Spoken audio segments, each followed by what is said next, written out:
malinaw na iyon ay dahil ayaw nila na lumabas ang mga revelasyon tungkol sa katotohanan na ibinubunyag ng mga 18 plus 4 na mga ex-soldiers, no? Ibang ex-marine, yung iba ex-army, no? Ayaw nila yon. Ang gusto nila ay matuon na lamang ang pansin ng tao dun sa impeachment trial. Naninindigan si retired Justice Ascuna na 2/3 ng 24 senators ang pwedeng bumoto, that is 16, para nang sa ganon ay makonvict si BP Sara, mga kababayan. Hindi pwede na 15 o mababa pa sa bilang lang 15 na katulad ng sinasabi ni Carpio ang pwedeng bumoto para matanggal itong si BP Sara, mga kababayan. Sa kanya, siya ay naninindigan sa kung ano ang nakalagay, nakasulat sa batas, sa konstitusyon.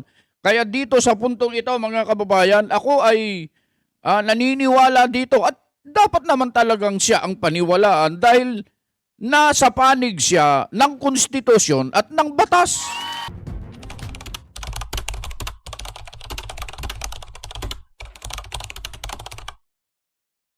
Pagbati po sa inyong lahat, mga kababayan at mga mahal po naming taga-subaybay. Ako po si Jazz Vlog. Rekta na kagad tayo, mga kababayan. Gatchalian Vlog. Layong ilihis ang atensyon ng publiko sa flood control scandal, sabi ng isang political analyst. At ang isa pang pag-uusapan natin, mga kababayan, yung fix na super majority protection sa highest public officials. Ito naman ang sinasabi ni retired Justice Ascuna, mga kababayan. Pag-uusapan kasi natin yan dahil sa, alam nyo, marami pong bumabangon ngayon, mga kababayan, na iba't ibang mga spekulasyon, mga opinyon, na yung impeachment kay BP Sara, mga kababayan, ay yung nakalagay po kasi sa konstitusyon, mga kababayan, yung 24 na senador, 2/3 sa kanila ang dapat na bumoto para nang sa ganon ay ma-impeach ang isang ini-impeach na opisyal ng gobyerno. 24, 2/3, that is 16, mga kababayan. Ngayon naman, itong mga nagsusulong na ma-impeach si BP Sara, sabi nila, hindi. Ang sabi dyan, of all members of the Senate, hindi naman sinabi, anya, na of all the 24 members of the Senate. Hindi daw ganoon, mga kababayan. Kaya kung sino daw yung presente, kung sino daw yung available, kung sino daw yung nandun, halimbawa 22, yun daw ang kukunin nila ng 2/3, mga kababayan, para ma-impeach ang isang ini-impeach na mataas na opisyal ng gobyerno, mga kababayan. Ano po ba ang totoo tungkol sa bagay na ito? Pero, uunahin muna natin itong usapin tungkol dito sa cover-up.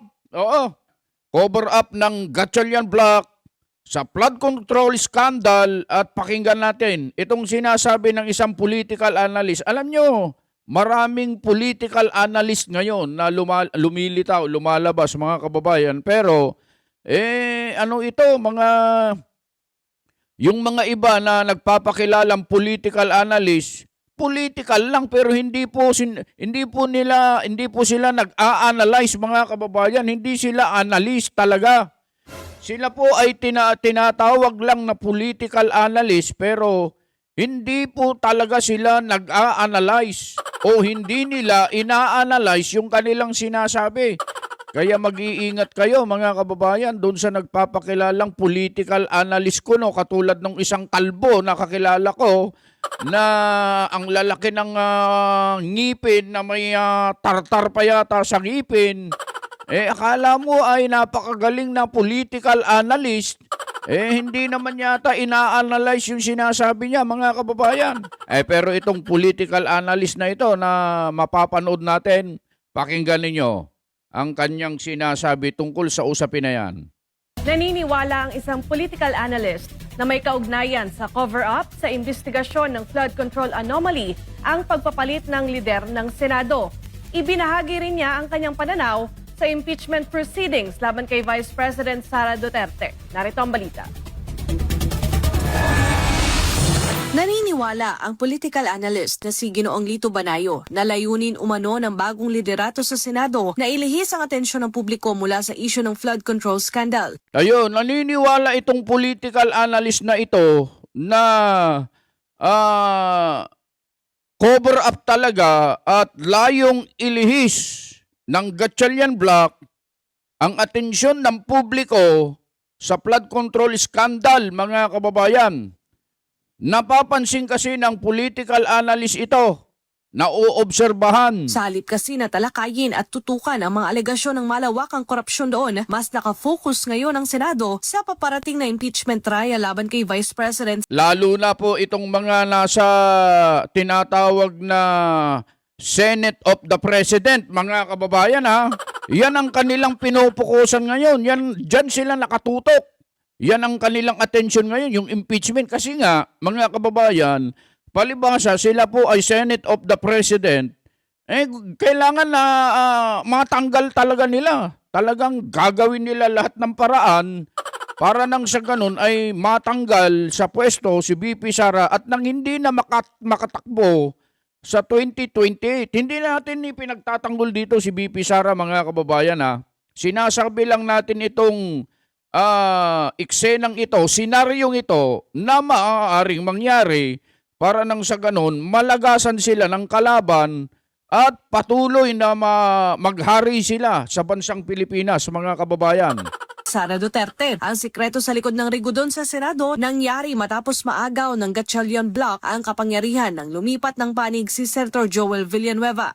Malinaw na iyon ay dahil ayaw nila na lumabas ang mga revelasyon tungkol sa katotohanan na ibinubunyag ng mga 18+4 na mga ex-soldiers, no? Ibang ex-marine, iba ex-army, no?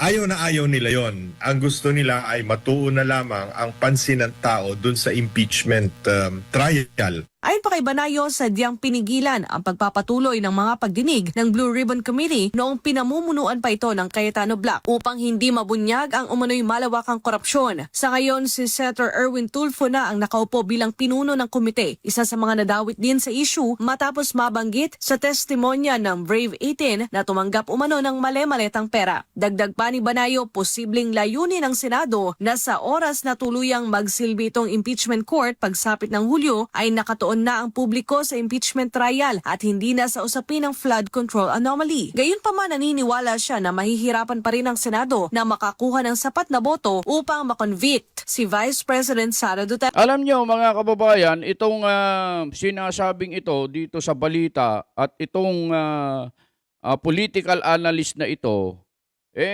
ako po ay sumasang-ayon dyan at naniniwala dyan dahil sa, yan naman talaga ang nauobserbahan natin, mga kababayan, na nangyayari na ngayon. Pilit nilang inagaw ang liderato sa Senado. Una, ang pinakauna at pinakamatinding dahilan dyan, mga kababayan, ay yung pagpapatigil sa pag-imbestiga para hindi na magtuloy, maibaon na sa limot ang usapin tungkol dyan sa flood control scandal. Yun ang pinakamatinding dahilan dyan.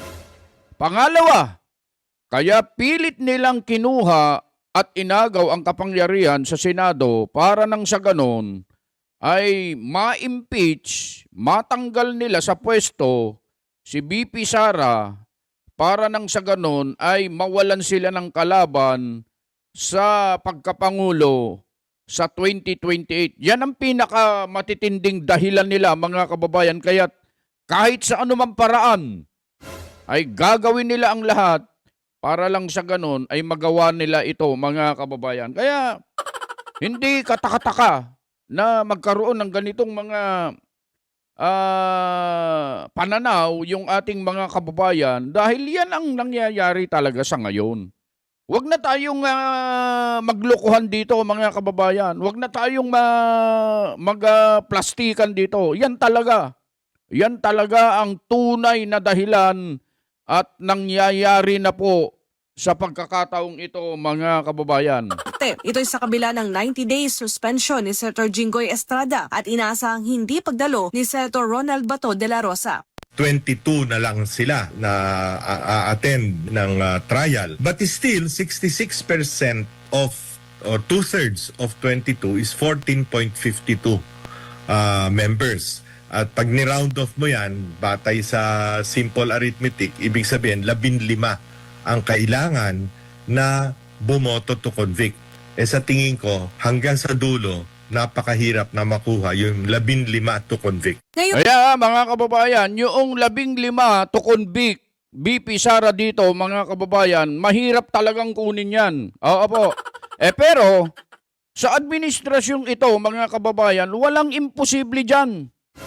Lahat kayang-kaya nilang gawin. Yung sinasabi dito na 15, kung i-round off mo kasi mga kababayan, sabihin na natin na 24 o 22 lang. Dahil nga si Senator Jinggoy nakakulong at sinuspindi ng 70 araw. Pagkatapos si Senator Bato naman hanggang ngayon ay hindi nila mahanap-hanap mga kababayan. At nagtatago dahil dyan sa arrest warrant na ipinalabas ng ICC.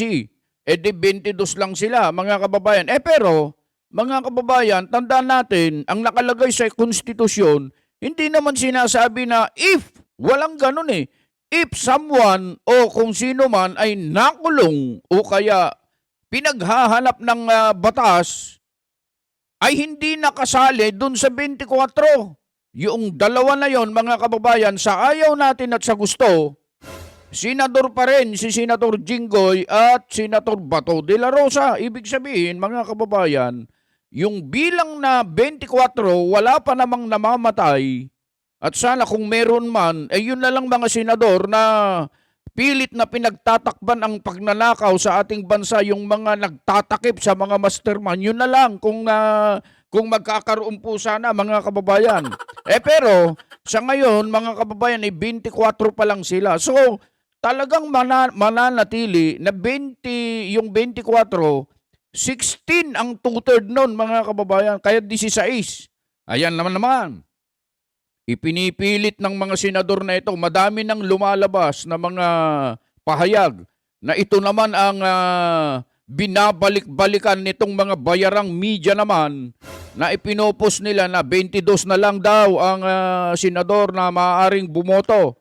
Paano kung pinakulong nilang lahat? Yung mga nasa minority, di ilan na lang sila, 13 na lang sila. Ganun ba ang mangyayari mga kababayan? Gusto ba natin na mangyari yan? Kaya lokohan na po yung nangyayari ngayon mga kababayan. Ginagawa po talaga nilang mga tanga, mga bobo ang mga Pilipino. Pero mga kababayan, hindi tayo papayag na ganunin na lang tayo. Na parang sinasabi nilang hindi tayo nag-iisip. Hindi po ganun ang mga Pilipino. Kayong mga senador na nagsusulong ng inyong mga hindi magagandang adhikain, masasamang agenda, bistado na kayo sa taong bayan. Yan ang totoo. June 22, ipinagpatuloy ng prosecution panel at defense team ang pre-trial conference para sa impeachment case laban kay Vice President Sara Duterte. Nakatakdang magsimula ang impeachment trial sa July 6. Para sa Diyos at sa Pilipinas kung mahal, Daniela Paulite. Yan po ang isa sa mga napag-usapan natin mga kababayan. Itong sinasabing ito na cover up mga kababayan, napakalaking katotohanan po ito sapagkat kung napansin ninyo, yung mga senador na katulad ni Erwin Tulfo, ayan, madaming maleta ang na-deliver dyan. Batay dito sa mga delivery boys na mga dating sundalo ng maleta. Si Tito Soto, yan, na-deliveran din po yan. Ayon sa kanila, mga kababayan, sino pa?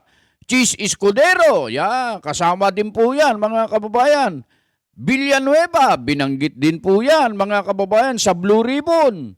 At ang iba't iba pa mga kababayan, lalo na po yung pinakamataas na binanggit ng mga sundalong ito, yung nasa Malacanang mga kababayan. Yan ang matindi dyan.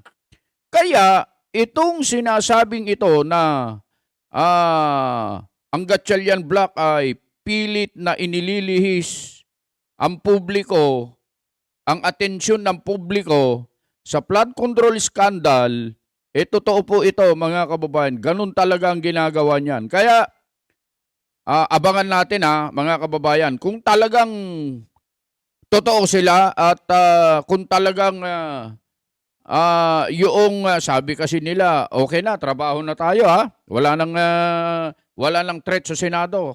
Payapa na po tayo. Nasabi nila yan noong nakuha nila yung liderato sa Senado. Pero nung hindi pa sila, puro mga masasama ang sinasabi nilang kalagayan sa Senado. Ngayon, binatiko sila ng mga netizen dahil sa mula nung sila na ang nasa kapangyarihan sa Senado, wala nang threat. Ngayon, nagpapalabas na naman sila. Mayroon na naman daw threat sa Senado. Kasi nga, binabati ko sila ng mga tao ngayon, mga kababayan. Ayan ang totoo. Ngayon, eto naman, pag-usapan natin ito. Maganda kasing pinag-uusapan natin ito. Ito kasing medyo ano po ito medyo malaking usapin ito, mga kababayan. Hindi basta-basta ito dahil sa ang gusto nilang tanggalin dito, mga kababayan, ay ang isa sa pinakamataas na opisyal ng gobyerno, ang Vice President, mga kababayan. Tungkol dyan sa impeachment na yan. Ano po ba ang totoo dyan? Ano ba ang dapat na masunod dyan? At saan tayo dapat maniwala, mga kababayan? Maganda, panoorin muna natin ito. Tingnan natin kung tawag dito. Titimbangin natin kung sino rito ang nagsasabi ng totoo. Yun bang laging kinakalaban na lang at kinokontra na lang ang mga nakalagay sa konstitusyon? O yung talagang nagsasabi ng kung ano ang nakalagay sa konstitusyon? Panoorin natin ito ng sabay-sabay. Naliwanag ng isa sa mga framer ng 1987 Constitution kung bakit may tinatawag na fixed supermajority sa saligang batas kaugnay ng impeachment case laban kay Vice Pag sinabing fix, supermajority, F-I-X-E-D, fixed. Talaga namang, ano yan intact yan. Hindi mo talaga pwedeng baguhin yan. Fix nga President Sara Duterte. Sa MJ Mondihar sa report.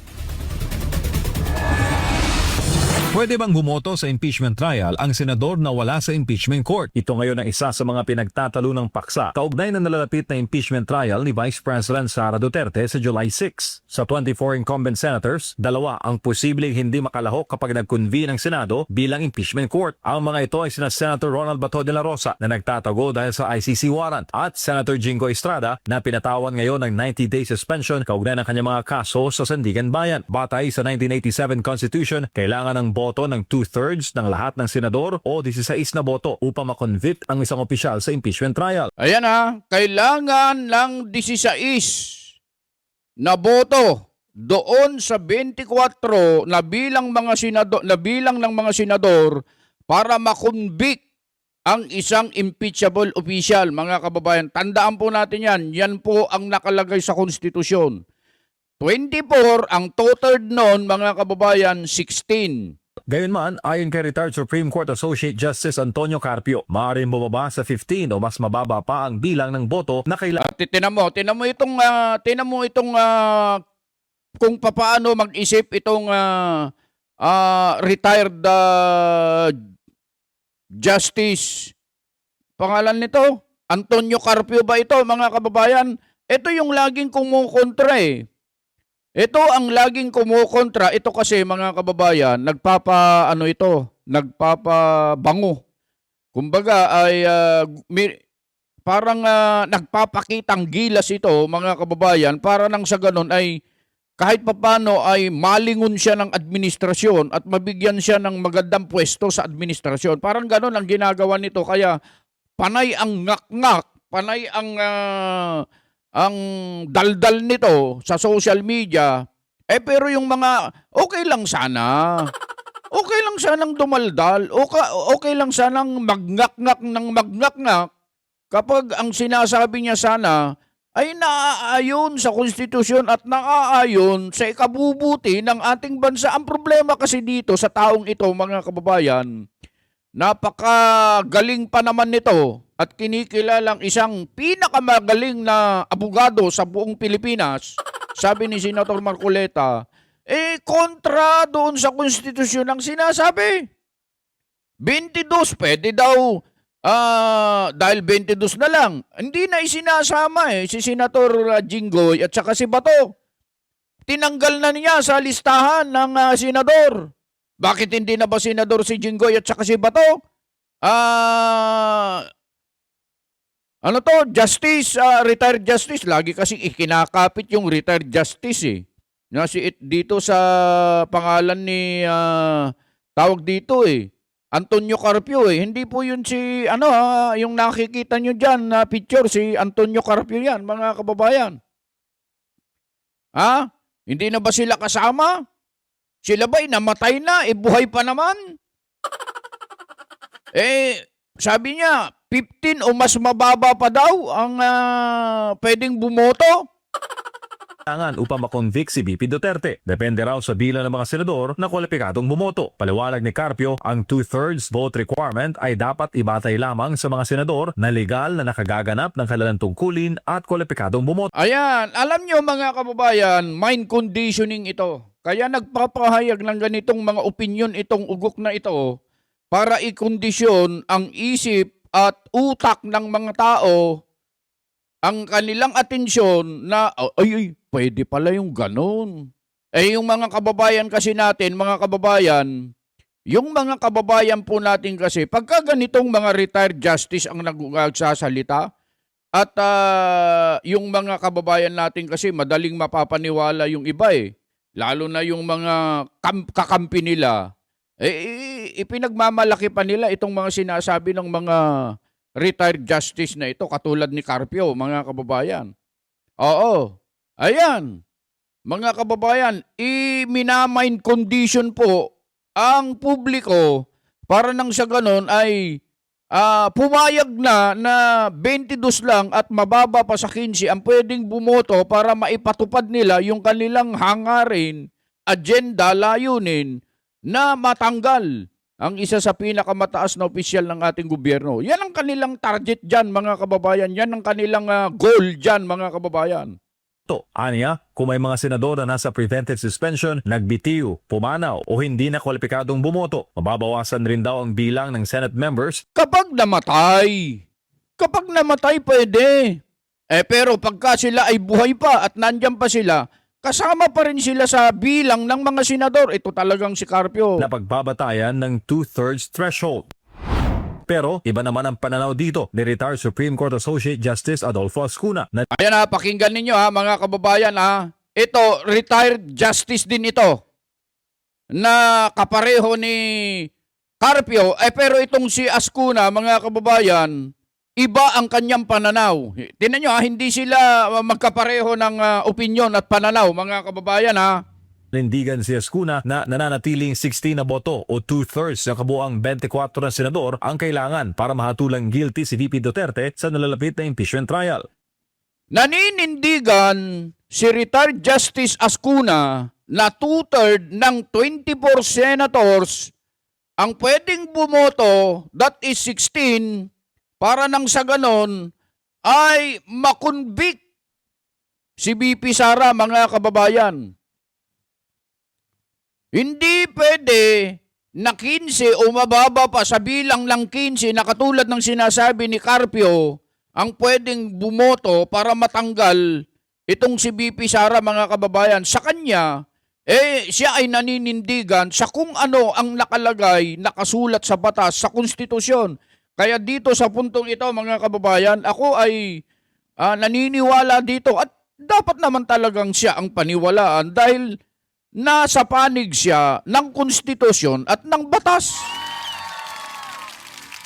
Itong si Carpio, ang huwag ninyong paniniwalaan mga kababayan sapagkat ito, iba ang utak nito mga kababayan. Kinukondisyon niya ang isip, atensyon ng publiko, papaniwalain nila na pwede na yung 22 or mas mababa ba ang pwedeng bumoto para matanggal si BP Sara at hindi na makatakbo sa 2028. Yan ang kanilang target dyan. Ayon kay Ascuna, dapat pa rin isama sa bilang ang lahat ng miyembro ng Senado kahit sa Ayan o, dapat pa rin anyang ibilang ang lahat ng membro ng Senado. Hindi sinabi na yung hinahabol ng batas, yung hinahanap, yung nakakulong, yung suspendido, hindi nakasama. Hindi ganon ang sinasabi ni retired Justice Ascuna. sila ay nasa ibang bansa, may sakit o nakakulong, basta't nananatili silang senador. Kahit nga nasa ibang bansa pa kahit may sakit, kahit nakakulong. Yan ang sabi ni retired Justice Ascuna, kahit nasa ibang bansa pa. Pwede silang bumoto kasi kahit na, totoo nga naman. Pagka ba yung senador nasa ibang bansa, hindi na ba siya senador, mga kababayan? Sige, paki-comment nyo nga dyan sa baba. Kapag ka ba ang senador nasa ibang bansa, hindi na ba siya senador ng Pilipinas? Ayun ang gustong palabasin ni Carpio, mga kababayan. Anya, maaari lamang silang hindi isama sa kompetasyon kung sila ay pumanaw, Maaari lang silang hindi isama sa computation doon sa 2/3 sa bilang na 24 kung meron sa kanila ang pumanaw na. Sana pumanaw na itong mga senador na ang gusto ay mapagtakpan ang pagnanakaw, napakalaking pagnanakaw sa kasaysayan ng bansa. Itong mga senador na ipinaglalaban nila, itong mga kamalian, yung nanggigipit na senador, yung nagsusulong ng katarungan, ginigipit nila, sila na lang sana. Ang maging katuparan nitong sinasabing ito na kapag sila'y pumanaw na, mga kababayan. o tuluyan natanggal sa pwesto. Ipinaliwanag pa ni Attorney Ascuna na walang middle ground sa usaping ito dahil bawat senador ay kumakatawan sa mamamayang Pilipino. Aniya, ang hindi pagsama sa kanila sa komputasyon ay katumbas ng misrepresentation ng kanilang mga nasa. Ang hindi pagsama sa kanila sa komputasyon, itong 24 na ito, katumbas ng misrepresentation ng kanilang mga nasasakupan. Kaya dapat isama rin sila sa komputasyon. 24 talaga yan, mga kababayan, hanggat walang namamatay sa kanila. Yan po ang dapat paniwalaan dyan. Binigang din na dating maestrado na itinatakda ng konstitusyon ang isang fixed supermajority vote requirement upang matiyak na ang pagpapatalsik sa pinakamataas sa opisyal ng bansa ay may malawak na suporta. Aniya, ang pabago-bagong voting threshold ay maaaring pagmula ng manipulasyon. Tama! Kapag pabago-bago ang voting threshold, sabi niya rito, pwedeng magkaroon ng sa mga susunod, gagayahin na yan. Gagayahin na po yan. Baka may mangyari pa po sa mga hinaharap na ganyan din. Magiging batayan na nila ito kung laging binabago ang paraan ng pagboto, mga kababayan. Dagdag niya, layunin ng konstitusyon na protektahan ang matataas sa opisyal ng bansa laban sa madaling pagpapatalsik sa pamamagitan ng pagpigil sa anumang manipulasyon na maaari magresulta sa hindi paglahok ng ilang senador sa proseso. Si Justice Acuna ay isa sa mga hinirang na miyembro noon ng 1986 Constitutional Commission na bumalangkas at sumulat ng kasulukuyang saligang batas o ang ating 1987 Constitution. Para sa Diyos at sa Pilipinas kung mahal, MJ Mondihar, SMNA News. Alam niyo, mga kababayan, itong si Carpio, wala sa hulog po ito Opo, masasabi nating wala sa hulog. Kaya dapat ang awayin niya itong si retired Justice Ascuna. Kasi, mga kababayan, alam ko mas marami po ang pumapanig dito sa opinyon o kaya hindi basta opinyon ito. Dahil nakabase ito sa batas at sa konstitusyon yung sinasabi ni Ascuna, mga kababayan. Itong si retired Justice Carpio ang wala sa hulog. Sana ang awayin niya si Ascuna. Kasi siya ang nagsasabi ng katotohanan, siya ang nagsasabi ng totoo. At alam namin, mga kababayan, mas marami ang sumasang-ayon dito sa sinasabi ni retired Justice Ascuna kaysa kay Carpio, mga kababayan. Mag-iingat po kayo, mga kababayan, ha. Sana itong mga ganitong balita mai-share ninyo sa ating mga kababayan para hindi sila madaya kasi minamind condition talaga mga kababayan Ipinapasok, ini-inject sa isip ng tao na, oy, pwede pala 22, wala yung dalawa O 15 o mas mababa pa ang pwedeng bumoto. Ngayon naman, itong mga kababayan natin, hindi nila pinag-aaralan, hindi nila tinitignan yung konstitusyon, nakarinig lang sila, retired justice kasi yan Kaya dapat paniwalaan. Ay, hindi po, hindi. Kapag ang sinasabi ng retired justice ay naaayon at sang-ayon sa konstitusyon at sa batas, maniwala ka dyan. Pero pagka ang sinasabi ng isang retired justice, kumokontra, lumalaban sa kung ano ang nakalagay sa konstitusyon at sa batas, bakit mo paniniwalaan yan? Itakwil mo na yan. Oo, katulad nito, sinasabi ni retired Justice Carpio, hindi pwede ito, hindi pwede, hindi papasa ito, mga kababayan. Kaya mag-iingat po kayo ng pinaniniwalaan nyo, hindi porket retired justice na yan, lahat ng sasabihin yan, totoo na, hindi po ganon. Madalas nga po itong kumukontra lagi niyang binabanatan si Senator Marcoleta, siya daw pinakamagaling na abogado, ito raw si Carpio. Low rank daw si Senator Marcoleta. Tinan mo naman, senador si Senator Marcoleta, ikaw, nasaan ka ngayon? Hinamon ka ng debate kung ano-ano ang mga idinadahilan mo, ayaw mong humarap. Yan ba ang paniniwalaan natin, mga kababayan? Ay, hindi po. Itong mga nagsasabi ng, katulad ni retired Justice Ascuna, sa pagkakataong yan, sa kanya tayo dyan. Kasi yung sinasabi niya, mga kababayan, nasa konstitusyon talaga. Nasa batas yan. Hindi pwedeng baliin yan. Palibasa, sanay na sanay sila na bend the law, binabali nila ang batas. Kaya ito ang ginagawa nila ngayon. Kaya itong mga members ng bend the law, mga kababayan, mag-iingat po kayo sa mga yan. Beno, mga kababayan, medyo napahaba tayo ng konti. Salamat po sa inyong panonood sa mga bago po dito sa aming munting programa. Kung kayo po ay hindi pa po nakaka-subscribe, libre po yung mga button natin dyan katulad ng like, share, subscribe at yung notification bell, pakipindot nyo na rin para updated kayo sa mga videos na i-upload natin sa mga susunod. Maraming salamat po at magandang araw. Ano man ang inyong ginagawa, nasan man po kayo mga kababayan, mga mahal po naming taga-subaybay, ay lagi po kayong mag-iingat.